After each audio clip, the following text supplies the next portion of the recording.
পার্বত্য অঞ্চলে বন্যার অবনতি হলেও হবিগঞ্জে কিছুটা উন্নতি। সুপেয় পানির সংকট, চট্টগ্রাম বোর্ডে আজকের এইচএসসি পরীক্ষা স্থগিত।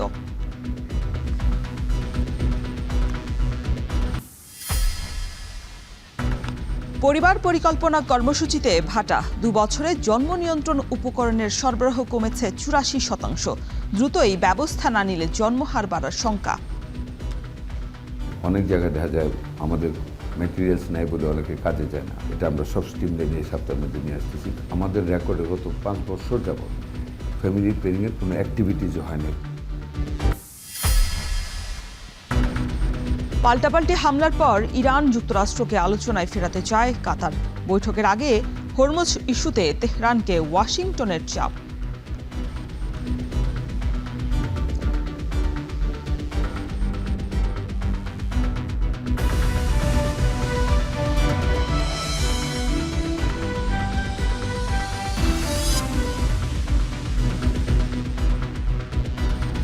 স্বাগত এখন বাজারে। পুরো আয়োজনে আপনাদের সাথে আছি আমি শরীফ রওশন। বৃষ্টি এবং উজানের ঢলে বেড়েছে ফেনীর সীমান্তবর্তী মুহুরী, কহুয়া এবং সিলোনিয়া নদীর পানি। তবে এখনও তা বিপদ সীমার নিচেই রয়েছে। পানি উন্নয়ন বোর্ড বলছে বৃষ্টি কমলে নদীর পানিও কমতে শুরু করবে। অন্যদিকে ধীরে ধীরে উন্নতির দিকে যাচ্ছে হবিগঞ্জের বন্যা পরিস্থিতি। বিভিন্ন এলাকার ঘরবাড়ি থেকে পানি নেমে যাওয়ায় আশ্রয়কেন্দ্র ছেড়ে ফিরতে শুরু করেছেন মানুষ। বৃষ্টি এবং বন্যার সবশেষ পরিস্থিতি জানাতে ফেনীর মুহুরী নদীর তীরবর্তী ফুলগাজী থেকে যুক্ত হয়েছেন সোলাইমান ডালিম এবং হবিগঞ্জে রয়েছেন কাজল সরকার। শুরুতেই ডালিম, আপনার কাছে জানতে চাই, গতকাল থেকে নদীর পানি আজ কতটা বৃদ্ধি পেয়েছে, কি বলছে পানি উন্নয়ন বোর্ড?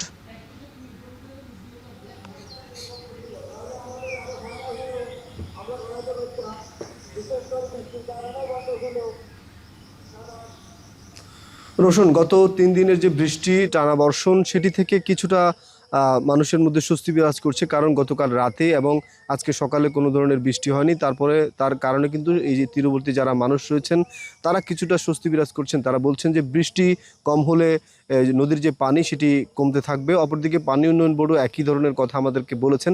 তারা আমাদেরকে যেটি জানিয়েছেন যে নদীর পানি গতকাল সারাদিন যেভাবে বৃদ্ধি পাচ্ছিল এবং রাতে যে পরিমাণে বৃদ্ধি পাচ্ছিল সেই জায়গা থেকে কিছুটা পানি কমেছে। তারা আমাদেরকে যেমনটি জানিয়েছে যে গতকাল সকাল 6টায় পরশুরাম স্টেশনে পানির স্তর ছিল 9.96 মিটার, সকালে পর্যন্ত সেটি ছিল 9.81 মিটার, অর্থাৎ কমেছিল। এরপরে দুপুরের দিকে সেটি আবার বেড়ে 11.29 মিটার রেকর্ড করেছিল, যেটি অনেকটা নদীর যে বিপদসীমা সেই বিপদসীমার কাছাকাছি। তারা আমাদেরকে জানিয়েছেন যে এই মুহুরী নদীর বিপদসীমা 12.55 মিটার। এছাড়াও রাতের দিকে সেটি কিছুটা হ্রাস পায় এবং আজকে সকাল নাগাদ সেটি নদীর পানি কমে 10.99 মিটার হয়েছে। অর্থাৎ পানি উন্নয়ন বোর্ড যেটি জানিয়েছেন যে আসলে বৃষ্টি এবং ভারতের উজান থেকে যে পাহাড়ের যে ঢল সেটির উপরে কিন্তু নির্ভর করে ফেনীর যে সীমান্তবর্তী 3টি যে নদী রয়েছে, মুহুরী, কহুয়া এবং সিলোনিয়া নদী, আর সেটির উপর নির্ভর করে কিন্তু পানি কমছে এবং বাড়ছে। এই যে আমরা যে স্থানটিতে আছি এখন, এটি হচ্ছে যে 2025-এর যে বন্যা, সে বন্যায় কিন্তু এই স্থানটিতে, এই বাঁধের এই স্থানটিতে ভেঙেছিল, সেই স্থানে আমরা কিন্তু দাঁড়িয়ে আছি। এই ভাঙা বাঁধের পাশেই কিন্তু আরেকটি জায়গা আছে। স্থানীয়রা যেটি বলছেন যে সেখানেও ঝুঁকিপূর্ণ রয়েছে, সেখানেও ভাঙতে পারে। তারা আমাদেরকে যেমনটি জানিয়েছেন যে পানি উন্নয়ন বোর্ড এবং সংশ্লিষ্ট কর্তৃপক্ষ এসছেন, তবে কোনো ধরনের পদক্ষেপ কিন্তু তারা গ্রহণ করেননি। তার কারণে কিন্তু এই অঞ্চলটি সহ ফুলগাজী, পরশুরামের এবং ছাগলাইয়া অঞ্চলের কিছু মানুষ আবার আশঙ্কা করছেন যে নদীর পানি যদি বিপদসীমা অতিক্রম না করলেও যদি বাঁধ ভাঙে, তাহলে তাদের মধ্যে কিন্তু বন্যার শঙ্কা তাদের মধ্যে বিরাজ করছে। তারা স্থানীয়রা বলছেন যে পানি উন্নয়ন বোর্ডের যে গত 25-এর বন্যায় যেসব স্থানে ভেঙেছে সেই সব স্থানগুলো ঠিকমতো মেরামত না হওয়ার কারণে, নট বোর্ডে কাজ হওয়ার কারণে তারা কিন্তু এবারও বন্যার আশঙ্কা করছেন। অপরদিকে আমরা কথা বলেছি ফেনীর আবহাওয়া অফিসের সাথে। তারা আমাদেরকে যেমনটি জানিয়েছেন যে বৃষ্টি ফেনীতে কিছুটা কমেছে। গত 24 ঘন্টায় বৃষ্টির পরিমাণ 91 সেন্টিমিটারের মতো ছিল, অর্থাৎ যেটি আগের 24 ঘন্টা চাইতে কম। স্থানীয়রা আমাদেরকে যেমনটি জানিয়েছেন যে পানি উন্নয়ন বোর্ড এবং সংশ্লিষ্ট কর্তৃপক্ষ যদি বাঁধগুলোর ব্যাপারে আরও মনোযোগী হয় এবং যেসব স্থানে এখন ঝুঁকিপূর্ণ চিহ্নিত রয়েছে তারা সেগুলো চিহ্নিত করে যদি পদক্ষেপ নেয়, তাহলে তারা কিছুটা স্বস্তি বিরাজ করবে। অপরদিকে আমাদেরকে জেলা প্রশাসন জানিয়েছেন যে তারা বন্যা এবং সম্ভাব্য যে দুর্যোগ সেটি মোকাবেলায় প্রস্তুত রয়েছেন। আশ্রয়কেন্দ্র সহ অন্যান্য যে বিষয়গুলো তাদের প্রস্তুতি রয়েছে। এ ছিল ফেনীর মুহুরী নদীর পাড় থেকে আমাদের কাছে ফেনীর নদীর পানির পরিস্থিতির সর্বশেষ। কাজল, হবিগঞ্জে বন্যার সবশেষ পরিস্থিতি কি?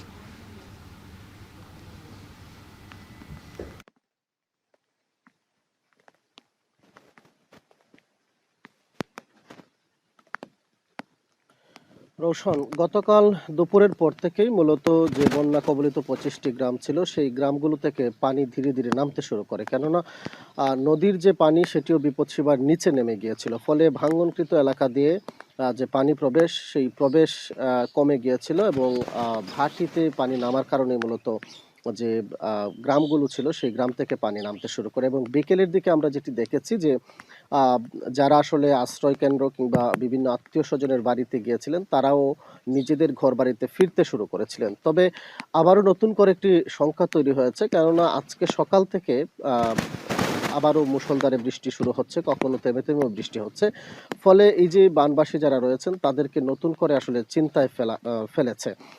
কেননা যদি নদীতে আবারও পানি আসে সেই ক্ষেত্রে ভাঙা যে অংশটি রয়েছে সেই অংশ দিয়ে নতুন করে পানি প্রবেশ করে এসব এলাকা নতুন করে আসলে প্লাবিত হবে, সেই দুশ্চিন্তায় আসলে মানুষজন রয়েছেন। একই সাথে এই যে গত 2 দিন আসলে বন্যা কবলিত অবস্থায় তারা ছিলেন এবং তাদের যে ঘর বাড়ি সেগুলো ছিল, ফলে এসব মানুষের যে দুর্ভোগ সেটি একেবারেই সীমাহীন। ও তাদের যে নিত্য প্রয়োজনীয় যে জিনিসপত্র ছিল কিংবা আসবাবপত্র ছিল সেগুলো আসলে নষ্ট হয়ে গেছে। ফলে আসলে এখন পর্যন্ত থাকার যে পরিবেশ সেটি তৈরি হয়নি। অধিকাংশ চুলা আসলে ভিজে যাওয়ার কারণে রান্নার যে পরিবেশ সেটি এখনো আসলে তারা স্বাভাবিক করতে পারেনি। এরই মধ্যে আসলে এই বৃষ্টি নতুন করে আসলে দুশ্চিন্তার কারণ হয়ে দাঁড়িয়েছে। যদিও এখন পর্যন্ত নদীর পানি বিপদসীমার নিচ দিয়ে প্রবাহিত হচ্ছে, তবে পানি উন্নয়ন বোর্ড যেটি বলছে যে হবিগঞ্জ সহ আসলে উজানে ভারী বৃষ্টিপাতের এখনো একটি পূর্বাভাস রয়েছে। ফলে যদি সেই পূর্বাভাস অনুযায়ী বৃষ্টি দুদিক থেকেই হয় সেই ক্ষেত্রে আসলে নতুন করে এসব এলাকা প্লাবিত হতে পারে। সেই ক্ষেত্রে স্থানীয়রা গতকাল থেকেই পানি উন্নয়ন বোর্ড কিংবা জেলা প্রশাসনের কাছে জোর দাবি জানিয়ে আসছিলেন যত দ্রুত সম্ভব ভাঙ্গনকৃত যে অংশটি সেটি যেন মেরামত করা হয়। কিন্তু আমরা যেটি দেখেছি গতকাল বিকেল পর্যন্ত সেটির কোনো তৎপরতা শুরু হয়নি। যদিও পানি উন্নয়ন বোর্ড, জেলা প্রশাসন এবং স্থানীয় যে সংসদ সদস্য তিনি আসলে ঘটনাস্থল পরিদর্শন করেছেন এবং দ্রুত যেন বাঁধ মেরামতের যে কাজ সেটি শুরু করা হয় সেই নির্দেশনা তিনি দিয়েছেন। একই সাথে গতকালও যে বিষয়টি বলছিলাম, মূলত নদী থেকে অবৈধভাবে বালু উত্তোলনের কারণে এই বাঁধটি ভেঙে গিয়েছে, সেটি আসলে জেলা প্রশাসন আমাদেরকে জানিয়েছেন, স্থানীয় সংসদ সদস্য আমাদেরকে জানিয়েছেন। স্থানীয়রা তো এই অভিযোগ শুরু থেকে আসলে করে আসছিলেন। ফলে আরেকটি বিষয় বলা হয়েছে প্রশাসনের পক্ষ থেকে, যারা আসলে বালু উত্তোলনের সাথে জড়িত আছেন তাদের বিরুদ্ধে দ্রুতই কঠোর ব্যবস্থা নেওয়া হবে। আসলে সবশেষ যে বিষয়টি বলতে হয় যে এখন নতুন করে যেহেতু বৃষ্টি শুরু হয়েছে, নতুন করে সংকটও তৈরি হয়েছে, সেই ক্ষেত্রে আসলে স্থানীয় লোকজন পানি উন্নয়ন বোর্ডের দিকে তাকিয়ে আছেন। যত দ্রুত ভাঙ্গনকৃত যে অংশটি সেটি মেরামত করা হবে ততই আসলে এই এলাকার যে মানুষ তারা নিরাপদ হবেন। অন্যথায় আসলে আবার নতুন করে প্লাবিত হওয়ার শঙ্কা রয়েছে। রৌশন, বন্যা পরিস্থিতির সবশেষ খবর জানাতে আমাদের সাথে ফেনী এবং হবিগঞ্জ থেকে যুক্ত ছিলেন সহকর্মীরা। এদিকে সুনামগঞ্জে সুরমা নদীর পানি বিপদসীমার 50 সেন্টিমিটার নিচ দিয়ে প্রবাহিত হলেও মৌলভীবাজারে মনু নদী বইছে বিপদসীমার 80 সেন্টিমিটার ওপর দিয়ে। কক্সবাজারে 35টি ইউনিয়ন পানির নিচে, আর গত 4 দিনে পাহাড় ধস এবং পানিতে ডুবে রোহিঙ্গা সহ 22 জনের মৃত্যু হয়েছে। বিস্তারিত থাকছে প্রতিবেদনে। টানা বৃষ্টিপাত ও পাহাড়ি ঢলে সুনামগঞ্জের সুরমা, জাদুকাটা, বৌলাই, রক্তি ও পাটলাই নদীর পানি বাড়ছে। শুক্রবার সকালে সুরমা নদীর পানি বিপদসীমার 50 সেন্টিমিটার নিচ দিয়ে প্রবাহিত হলেও পানি উন্নয়ন বোর্ড বলছে ভারতের চেরাপুঞ্জিতে বৃষ্টিপাত অব্যাহত থাকায় স্বল্পমেয়াদী বন্যার আশঙ্কা রয়েছে। ইতোমধ্যে আশ্রয়কেন্দ্র, মেডিকেল টিম, স্বেচ্ছাসেবক ও কন্ট্রোল রুম প্রস্তুত রাখা হয়েছে।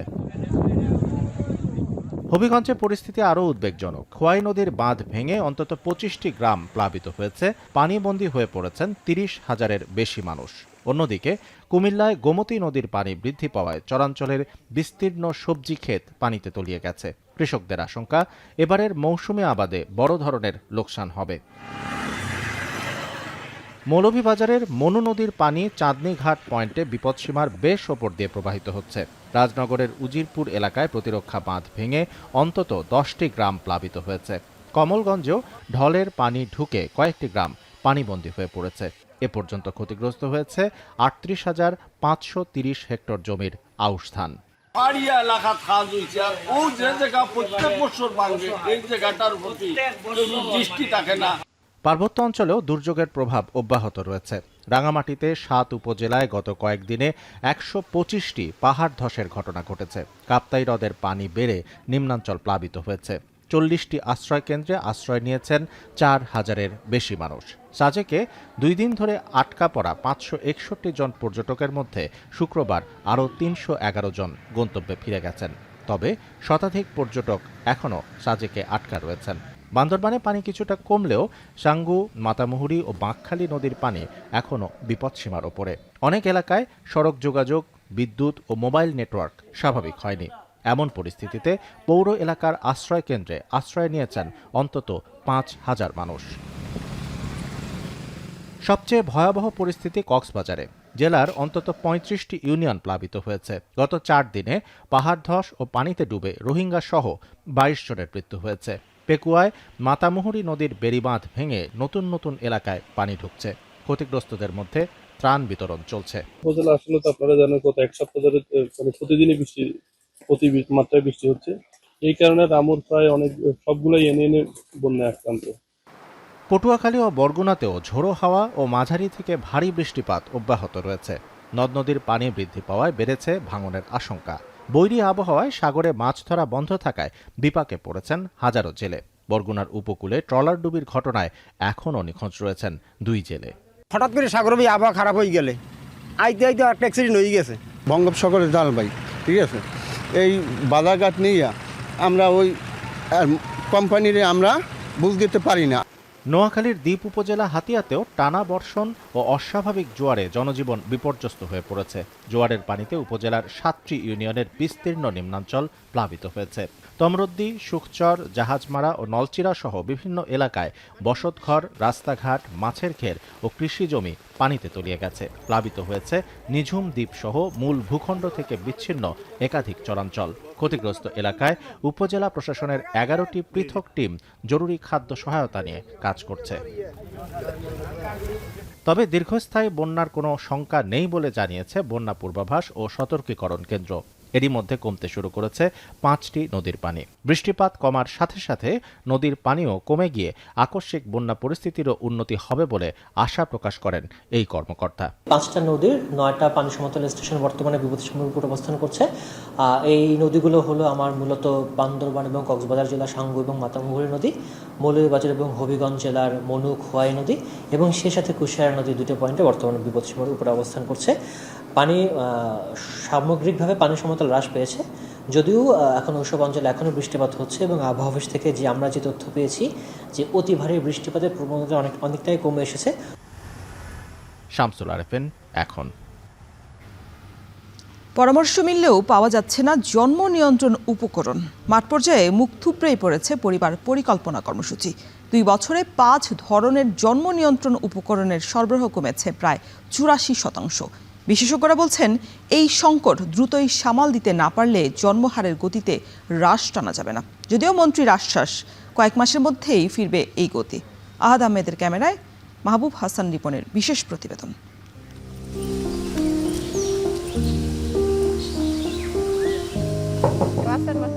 রোদে পোড়া মেঠোপথ ধরেই ঘরে ঘরে ছুটছেন হাসিনা আক্তার। পরিবার পরিকল্পনা সহকারী হিসেবে দম্পতিদের বোঝান সচেতনতার পাঠ। কিন্তু সেবাগ্রহীতাদের অভিযোগ, নিয়মিত পরামর্শ মিললেও মিলছে না বিনামূল্যে সরকারি জন্ম নিয়ন্ত্রণ সামগ্রী। আজকে 2-3 মাস হলো মেডিসিন পাওয়া যেতেছে। সেক্ষেত্রে আপনারা কি বলছেন? মানে তারা কি বলতেছে আসবো, এরকম আশ্বাস দিতে আছে, এরকম বলতেছে। মাঠ পর্যায়ের এই সংকট নিয়ে কথা হয় হাসিনা আক্তারের সঙ্গে। সরকার পক্ষ যদি আমাদেরকে এটা তাড়াতাড়ি দ্রুত গতিতে এটা সাপ্লাইটার ব্যবস্থা করে দেয়, তখন আমরা আরো ভালোভাবে আমাদের পারফরমেন্স দেখাতে পারবো, আরো ভালোভাবে কাজ করতে পারবো আর কি মাঠে। এটি কুমিল্লার সীমান্তবর্তী শশীদল ইউনিয়ন স্বাস্থ্য ও পরিবার কল্যাণ কেন্দ্র। ভেতরে যেন এক পরিত্যক্ত ভুতুরে নীরবতা। অকেজো হয়ে পড়ে আছে যন্ত্রাংশ, নেই প্রয়োজনীয় ওষুধপত্র। গত 1 সপ্তাহে সেবা নিতে এসেছেন হাতে গোনা কয়েকজন। দৈনিক প্রতিদিন 70-80 জন হয়ে থাকে সাধারণ রোগী, পদ্ধতি, গর্ভবতী, প্রসব পরবর্তী সব সেবাগুলো সাপ্লাই অনেক দূর ধরে এখানে মানুষ একটা আসে না। মানিকগঞ্জের সিংগাইর উপজেলা স্বাস্থ্য কমপ্লেক্সে চিত্রটা আবার উল্টো। প্রতিদিন সেবাগ্রহীতার আনাগোনা লেগেই থাকে, তবে সরবরাহ সংকটে মেলে শুধু পরামর্শটুকুই। ফ্যামিলি প্ল্যানিং সেবা বলতে নাই বললেই চলে। একমাত্র সুখী থার্ড আছে, সেটা তাও মাসে অল্প কিছু দেওয়া হয়। মানিকগঞ্জের সিংগাইর উপজেলার পরিবার পরিকল্পনা অফিসে এসে আমরা যে তথ্যটি পেয়েছি সেটি প্রান্তিক পর্যায়ে যে ভয়াবহ চিত্র, সেই চিত্রের কথাই তুলে ধরে। আমরা আসলে দেখতে চাই মাঠ পর্যায়ে অন্যান্য উপজেলাতে এই চিত্রটি কেমন।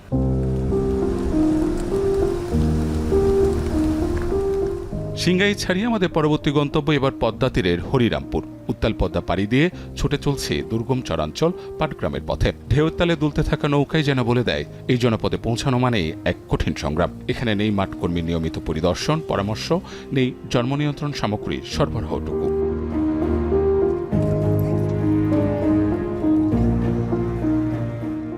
চর অঞ্চলে পরিবার পরিকল্পনার কিছু লোক নিয়োগ দিছিল, নিয়োগ দেওয়ার পরে সরকার পতন হওয়ার পরে নিয়োগটা বাতিল করে দিছে।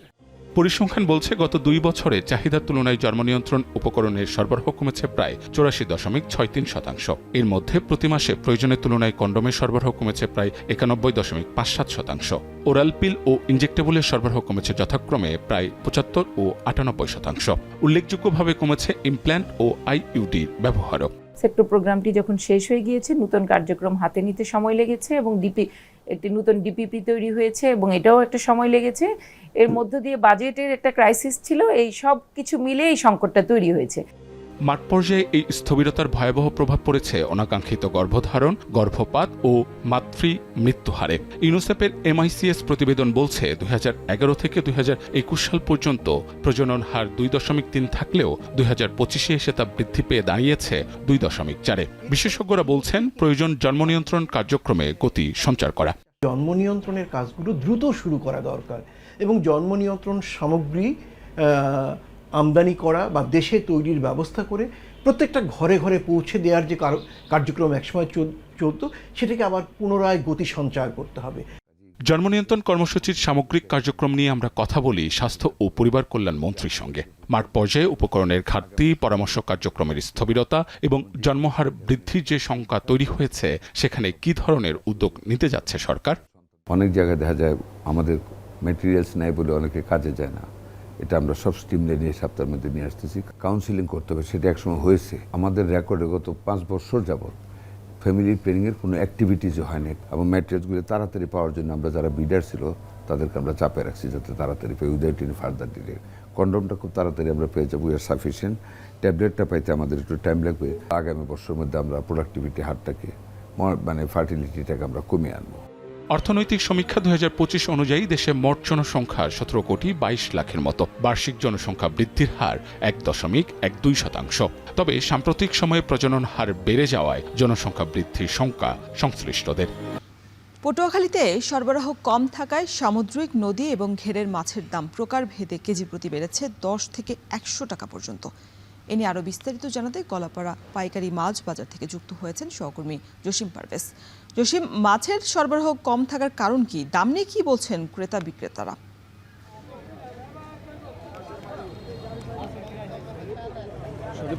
আসলে আপনি জানেন যে বঙ্গোপসাগর কিন্তু উত্তাল থাকায় কিন্তু মাছ শিকারে যেতে পারছেন না সামুদ্রিক জেলেরা। সে কারণে অনেক জেলেই তীরে ফিরে এসেছিলেন। গত 1 সপ্তাহ পর্যন্ত তারা তীরে অবস্থান করার ফলেই কিন্তু মাছ শিকার মাছের সরবরাহটা কমেছে।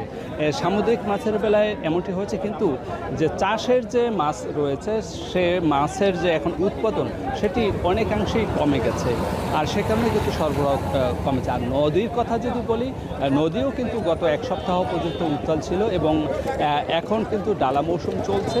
আর 2-1 দিন পরেই অমাবস্যার যে শুরু হবে, তিথি শুরু হবে। এই অমাবস্যার তিথিতে আপনার মাছের সরবরাহ, নদীর মাছের সরবরাহ বাড়লে তখন কিছুটা কমবে। তো আজকে যে পাইকারি নাচনাপাড়া মাছ বাজারে আমরা এসেছি, এখানে আমরা এসে দেখেছি আজ কিন্তু রুই এবং কাতল মাছ, এই 2 প্রজাতির মাছ প্রতি কেজি বিক্রি হয়েছে 300 থেকে 400 টাকা, কেজিতে বেড়েছে 20 টাকা। তেলাপিয়া বিক্রি হচ্ছে 150 থেকে 200 টাকা পর্যন্ত, প্রকারভেদে বেড়েছে কেজিতে 50 টাকা। পাঙ্গাস, চাষ পাঙ্গাস বিক্রি হচ্ছে 160 টাকা থেকে 200 টাকা পর্যন্ত, কেজিতে বেড়েছে 50 টাকা।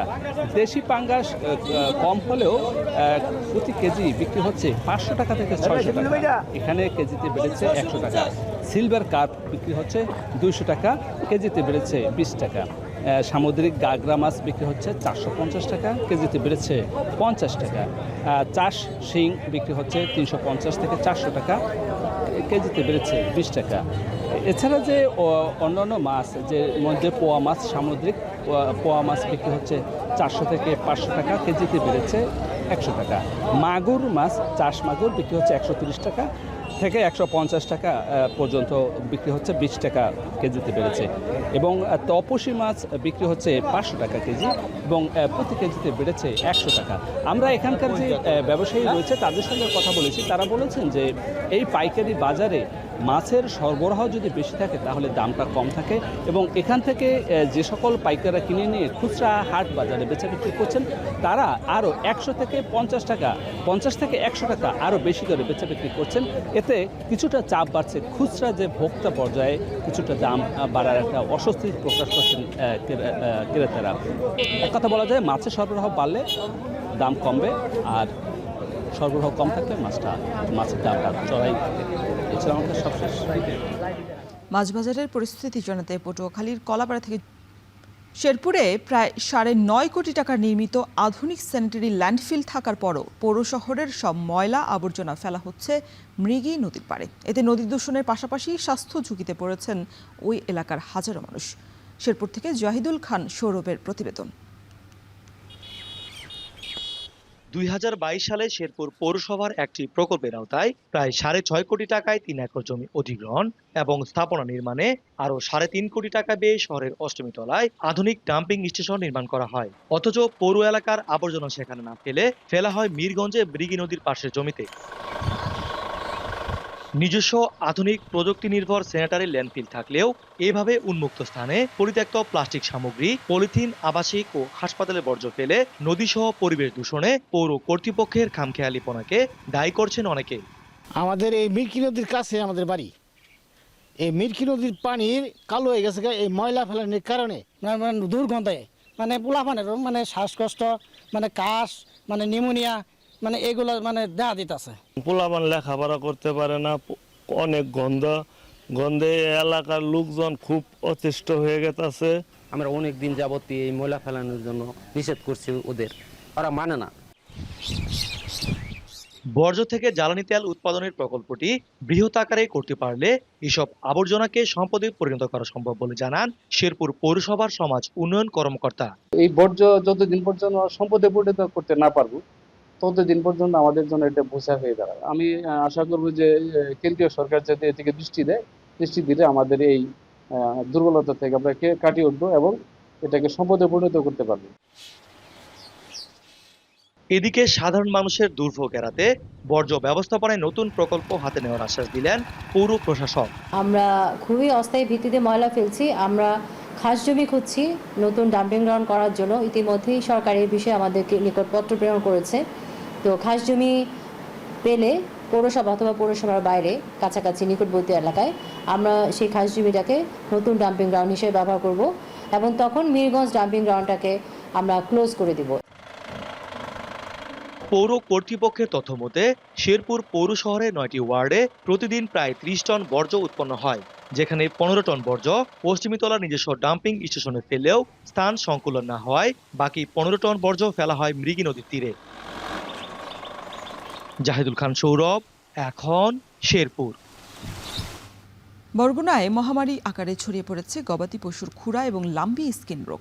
একের পর এক খামারে আক্রান্ত হচ্ছে গরু। সরকারি পর্যায়ে প্রয়োজনীয় ভ্যাকসিন এবং ওষুধ না থাকায় দিশেহারা খামারিরা। প্রাণী সম্পদ বিভাগ বলছে কোরবানি পরবর্তী সময়ে রোগের সংক্রমণ বেড়েছে। চলতি মাসে এই ভ্যাকসিন সরবরাহের আশ্বাস দিয়েছেন তারা। অলি আহমেদের ছবিতে সুজন আকনের প্রতিবেদন। বরগুনা সদর উপজেলার বুড়িরচর ইউনিয়নের বাঁশবুনিয়া গ্রামের প্রায় প্রতিটি খামারেই এখন উদ্বেগ আর উৎকণ্ঠা। বাতাসের মতো দ্রুত ছড়িয়ে পড়া খুরা ও লাম্পি স্কিন রোগে আক্রান্ত হচ্ছে একের পর এক গবাদি পশু। খামার জুড়ে অসুস্থ গরুর কষ্ট আর খামারিদের দুশ্চিন্তার চিত্র এখন প্রতিদিনের বাস্তবতা। প্রায় 1 দশক ধরে গরু পালন করছেন খামারি লিটন মিয়া। গত সপ্তাহেই রোগে আক্রান্ত হয়ে মারা গেছে তার 3.5 লাখ টাকা দামের একটি ফ্রিজিয়ান গরু। বর্তমানে খামারের 16টি গরুর সবকটি আক্রান্ত। গত 1 মাস ধরে দিনরাত পরিশ্রম করেও পুরোপুরি সুস্থ করতে পারছেন না। বরগুনা সদরে আমাদের পুরুষ ডাক্তার দরকার, যাতে আমরা তাৎক্ষণিকভাবে তারে পাইতে পারি বা সে আসতে পারে। এই একটা বড় গরু তো হাসপাতালে নেওয়া তো সম্ভব না, ডাক্তারই এখানে আসতে হবে, কিন্তু তারা ফোন দিলে অনেক সময় আসতে পারে না বা ফোন ধরে না। জেলা প্রাণী সম্পদ বিভাগের তথ্য অনুযায়ী বরগুনায় রয়েছে 4,54,379টি গরু।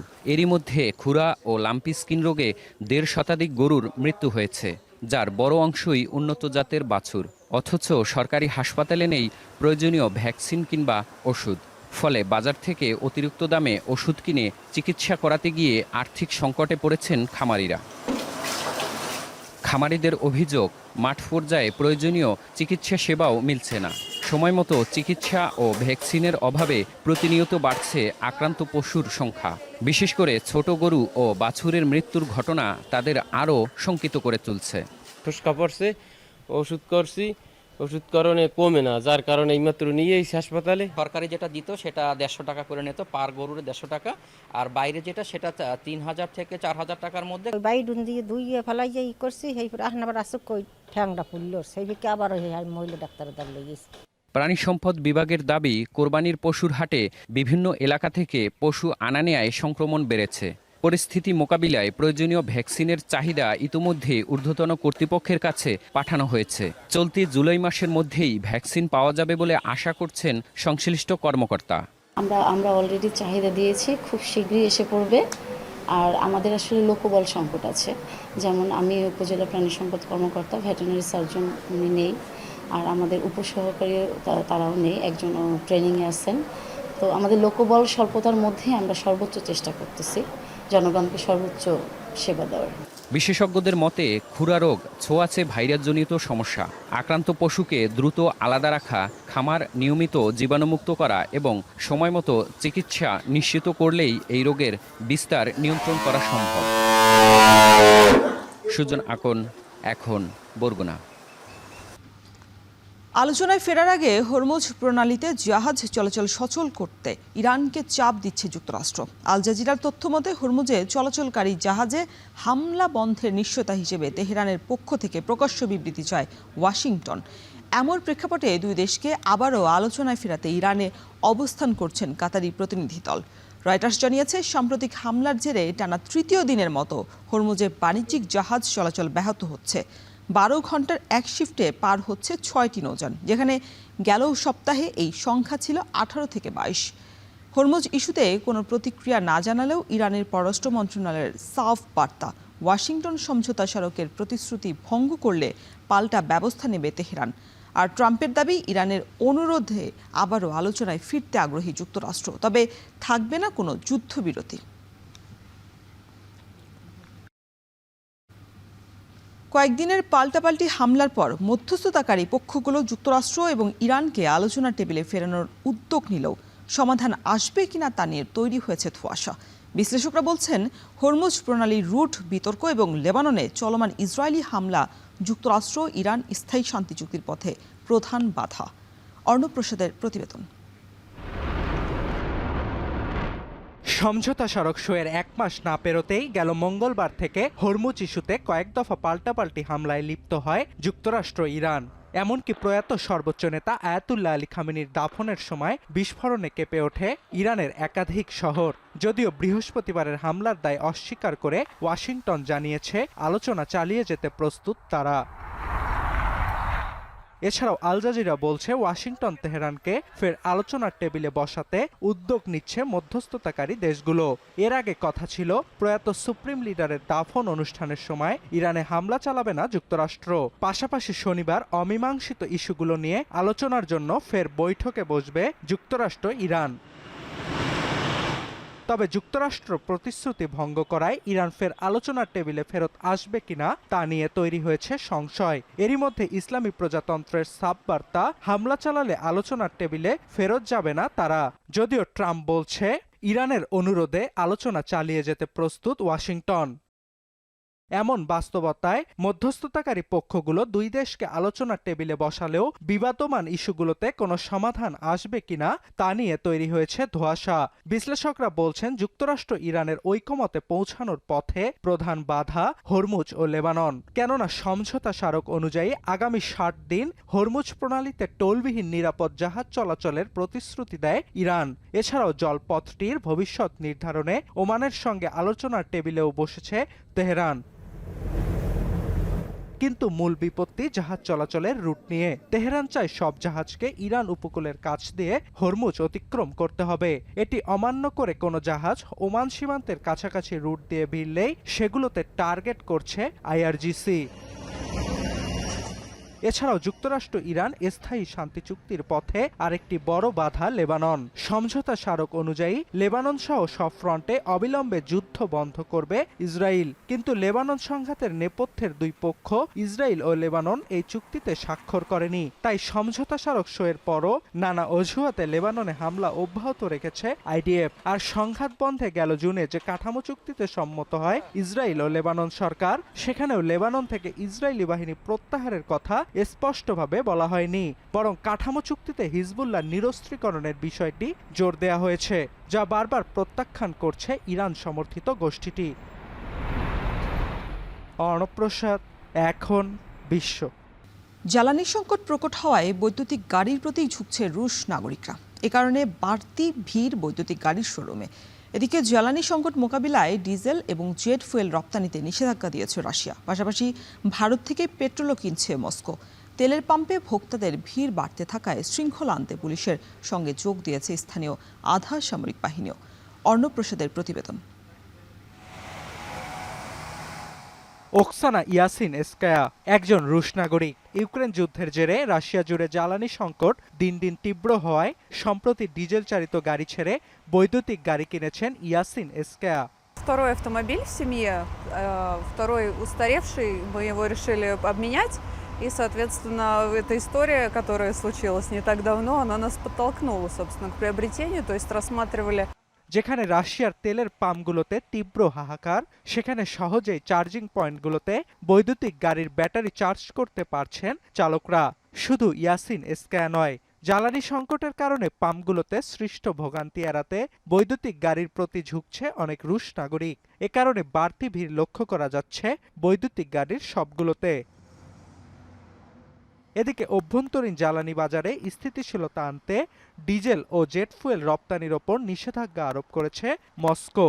এছাড়াও ভারত থেকে পেট্রোল কিনছে রাশিয়া।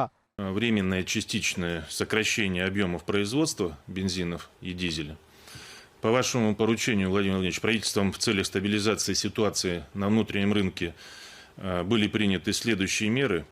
যুদ্ধের কৌশল হিসেবে সম্প্রতি রাশিয়ার জ্বালানি অবকাঠামোতে হামলার মাত্রা বাড়িয়েছে ইউক্রেন। প্রতিদিনই নতুন নতুন তেল স্থাপনাকে টার্গেট করছে কিয়েভ।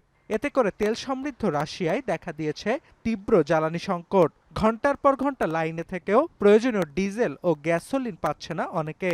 তেল পাম্পগুলোতে শৃঙ্খলা আনতে নিরাপত্তা বাহিনীর সঙ্গে কাজ করছে আধা সামরিক কসাক বাহিনীর সদস্যরাও। অর্ণব প্রসাদ, এখন বিশ্ব। আর এই ছিল এখন বাজারের আয়োজনে। এখন টেলিভিশন ওয়েবসাইটে দেখতে ভিজিট করুন www.ekon.tv। এছাড়া ফেসবুকে যুক্ত থাকতে ভিজিট করুন facebook.com/tv.ekon এবং ইউটিউবে সরাসরি দেখতে ভিজিট করুন youtube.com/c/ekontv।